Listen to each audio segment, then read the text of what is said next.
You're an entrepreneur, you're applying to an MBA program. You have some huge advantages already.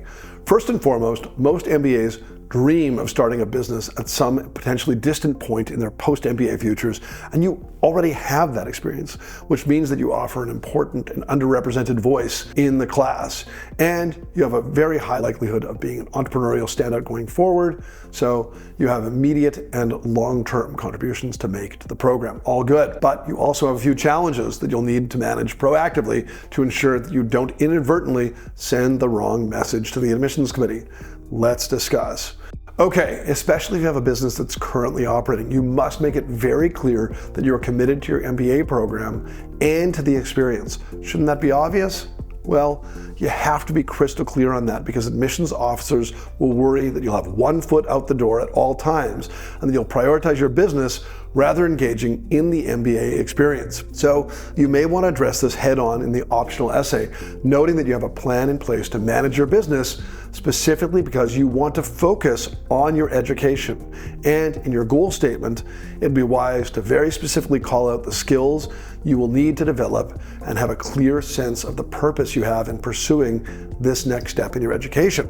Furthermore, even if you have wrapped up all the loose ends and sold a business prior to business school, you still need to convey your seriousness about the education. You can't inadvertently create a mystery about your level of intent and cause the admissions office to ask questions about whether or not you'll be spiritually in class or just quietly incubating your own ideas as business school operates around you. Or worse yet, you just kind of want a 2-year vacation after having gone through the rigors of launching your ventures. That'll be something the admissions committee is trying to sniff out.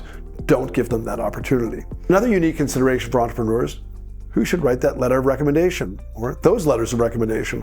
While you won't have a conventional boss, there are still lots of options for you, and the admissions committee will understand that you can't offer a conventional supervisor letter. Maybe you have an investor, a board member, a mentor, a key client, a supplier. There are other options yet. What is most important here is that your recommender write with sincerity about you, but write at the same distance as a supervisor might.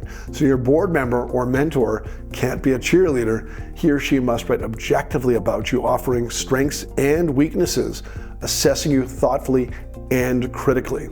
One more facet to examine: goals. You need to think carefully about how you discuss your goals in your essays and interviews.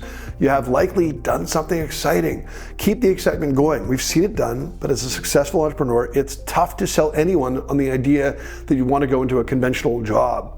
You might be able to present the case for a high-level role at a startup or a VC associate position rather than launching another business, but going to consulting, as an example, is a much tougher sell. It's doable, but it's a tough sell. There is the case of the unsuccessful entrepreneur to consider. If you took a big swing and had a big miss, just own it. There's nothing to be ashamed of. Whether you're discussing it in an interview, writing about it in an essay, or discussing in your optional essay, just take pride in the gutsiness and own the outcome while revealing learning. It isn't a cliche. We learn a ton from setbacks. If you can show that you have learned and are resilient, well, B schools want to admit applicants with character, and you have it. That's it for our suggestions for entrepreneurs. You may enjoy this video on schools to apply to if you're interested in entrepreneurship starting right now.